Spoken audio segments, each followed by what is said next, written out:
This is CHRYSALIS. Part 7.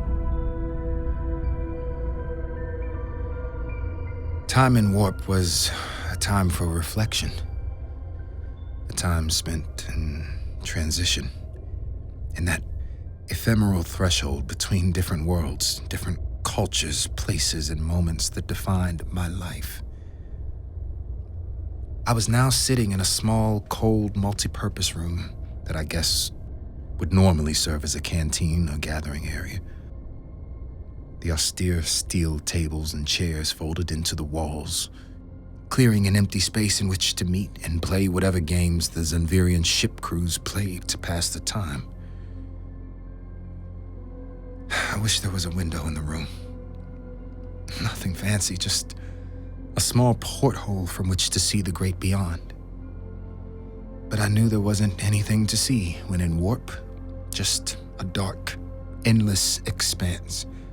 Not even starlight could reach the ship inside this bubble of distorted space. Although this contemplative time in warp wasn't important, it surely was necessary. This was the interim. The time after one thing had ended, but before the next had begun.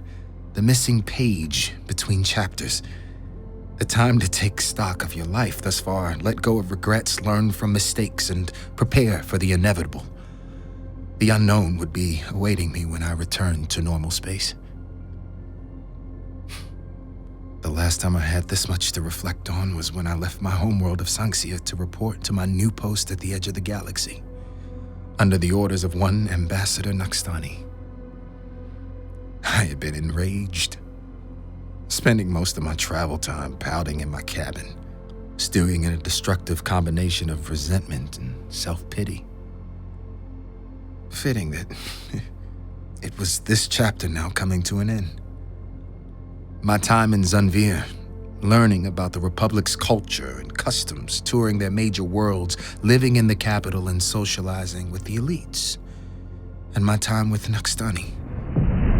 We frantically searched for her before we left Yovet.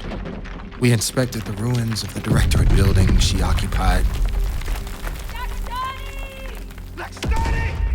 When the city was devastated, I tried her communicator, hoping that somehow she had survived.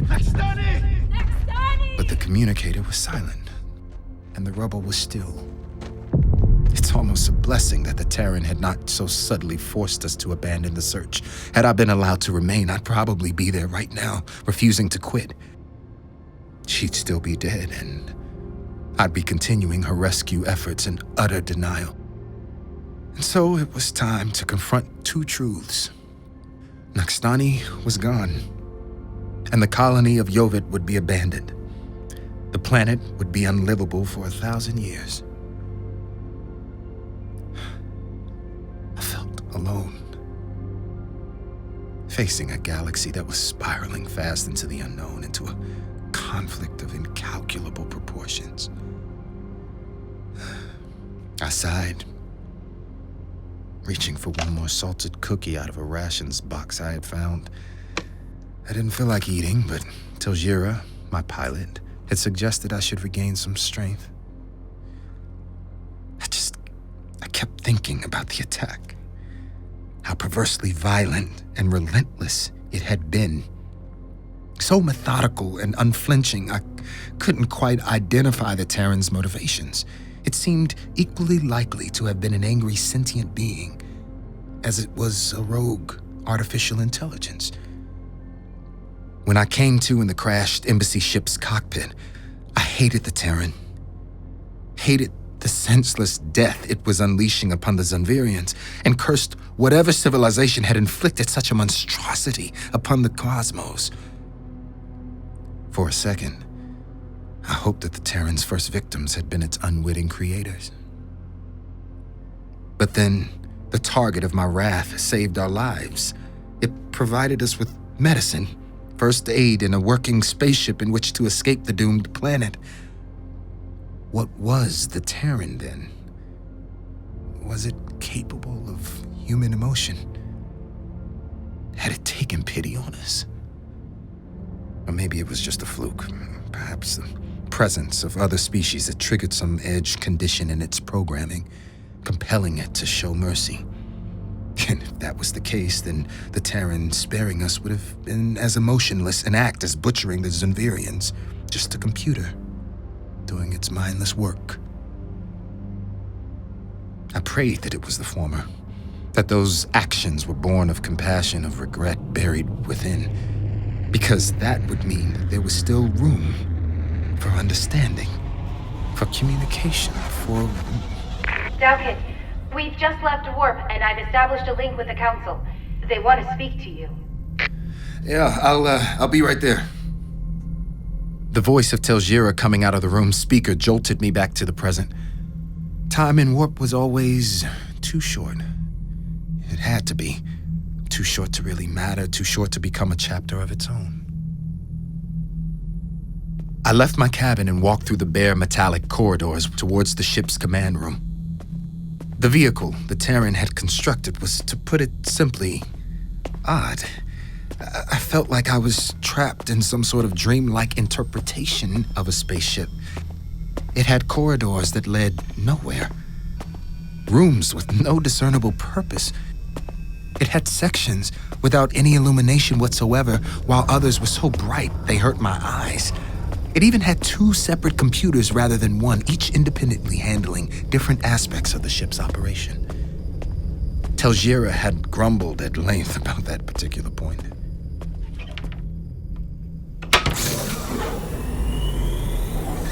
I joined the pilot in the oversized command room. Tel'Jira had taken a beating during the crash, and it showed. Her fur was dirty, with matted patches of dried blood where bandages didn't cover her body. She still had difficulty walking and breathing, but I was confident she would recover. I had broken my left arm and received a gash across my face that would probably leave a scar, but none of my injuries were as serious or extensive as hers. Upon seeing me, she pressed an icon on her console, then gave me a quick nod. This is Assistant Ambassador Daoket. Code 376 Sphere. I'm the highest surviving officer from the diplomatic mission to the Zunvir Republic after Ambassador Nakstani went missing in action. Presumed dead. Daoket, what is your status? I immediately recognized the frosty voice coming out of the speakers when he mispronounced my name. Like anyone working for a council embassy, I was familiar with Lexaway the Zarkanen, Grand Minister for Foreign Affairs and Diplomacy of the Galactic Federal Council. This was the pioneer responsible for the peace treaty that ended the Tawarian independence conflict, one of the co-signatories of the Fifth Accords. We had even been in the same room once, almost 3 years ago. Pilot Tel'Jira and I have escaped the colony of Yovid and are on our way to the Zunvir capital, sir. Are you two the only survivors from the diplomatic mission? We have some support staff in the capital, but as far as I know, we are the only ones who made it out of Yovid. Nakstani? No. Search mission failed. Did my message to dispatch go through? It did. The Galactic Federal Council declared a Type G emergency 3 days ago, and all its allied fleets are mobilizing to come to the defense of the Zunvir Republic. It had been 3 days. It was always hard to account for the effects of time dilation. The attack on Yovid felt so recent. How did you manage to escape? The Terran, it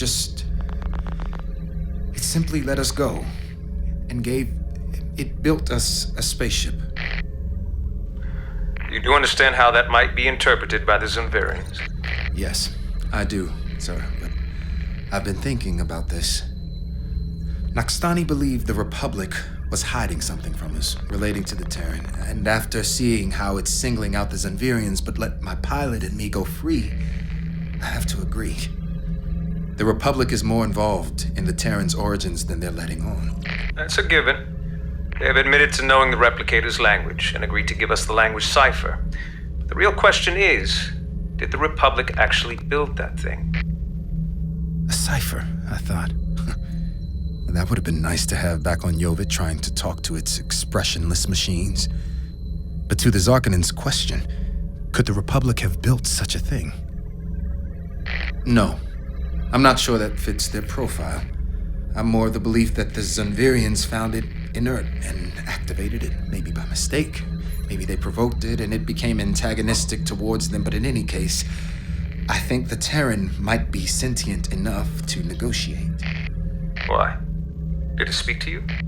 Not exactly, but I sense the possibility. The Zunvirians claim the replicator is ignoring all communication attempts. You said likewise in your message. Are you retracting that? No, sir. Not retracting, just amending. It might respond differently to the Council as opposed to the Zunvir Republic. I'm just saying that there might still be room for achieving a peaceful resolution. I'll pass that up to High Governance. We believe the replicator's next target is likely to be Anakax Farvin, and our fleets are moving in to defend. If there's an encounter, we might try to communicate. I emphasize, might. Anakax Farvin. I'd been there before. It was a small, arid world administered by the Anakax tribe.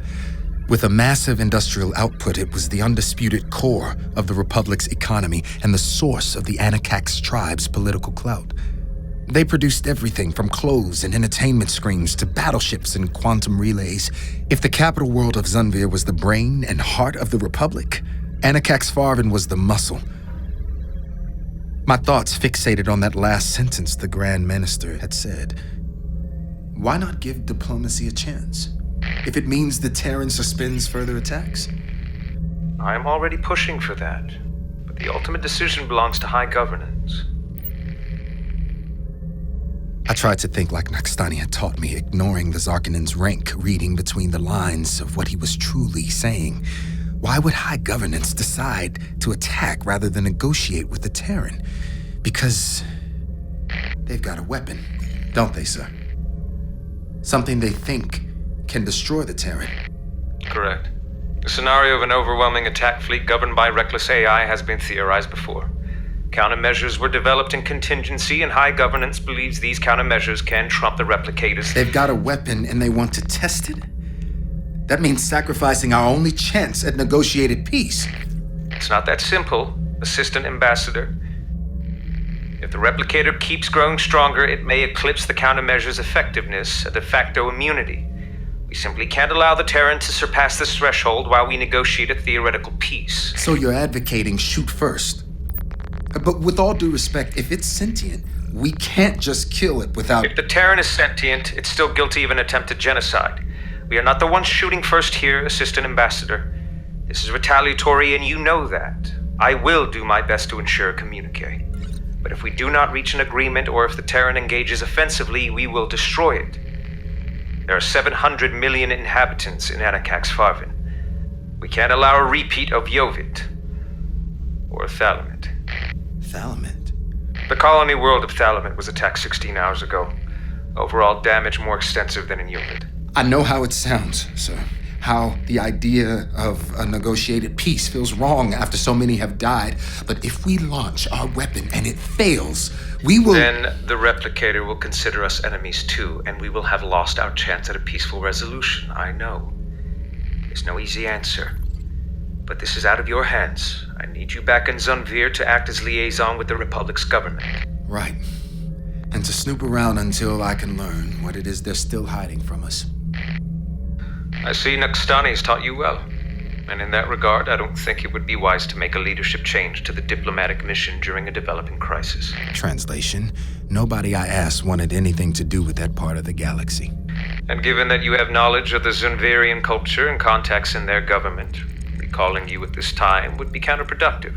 Translation: nobody will care if you die. You are unimportant. So I believe it would be best if you took command of this mission as acting ambassador. Translation: the job is yours, but I'm not making it official. If things go wrong, I'll need a scapegoat. After consideration, I replied. What else was I gonna say? Thank you, sir. I'll set an immediate course toward the Zunvir capital and meet with the Emperor at the Empyrean Palace. I'll try to find out what they know. Good. And Daoket. Sorry about Nakstani. Thank you, Grand Minister. The link closed. I drew a deep breath, closing my eyes. To Zunveer, then? Yes. How long will it take? 37.1 subjective minutes. About 50 hours in referential time. 50 hours. By the time we emerged back into normal space, the situation around Anakax Farben would probably be resolved. I nodded and closed my eyes once again. I had lost a friend and mentor. I had survived death myself. I had received a promotion. I had lobbied on behalf of a genocidal robot. And even with this tangled nest of thoughts in my mind, exhaustion overcame me and I drifted into a brief, fitful sleep. An alarm woke me. A ship was coming, too close for comfort. I raced to the bridge. We're being intercepted by 4, 5 Zunveer Republic Guardian ships. Open the channel. They're hailing us. Bring it up. This is Daoket, acting ambassador of the Galactic Federation. Halt your progress. Shut down all propulsion systems. Your ship is unrecognized and it has the particle signature of the Terran replicator. Now immediately cut all thruster power and allow for system override. You are under arrest.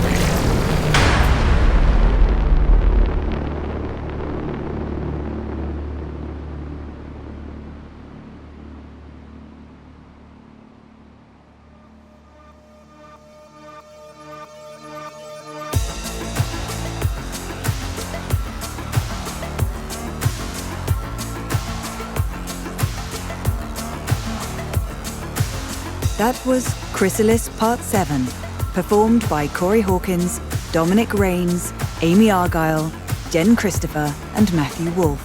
Directed by Alex Kemp. CHRYSALIS was written by SH Serrano and adapted by Stephen Michael and Macklen Makhloghi. CHRYSALIS is executive produced by Corey Hawkins, executive produced by Stephen Michael, and associate produced by Sarah Newton at Gunpowder and Sky. This season is produced by Toby Lawless at Wolf at the Door Studios.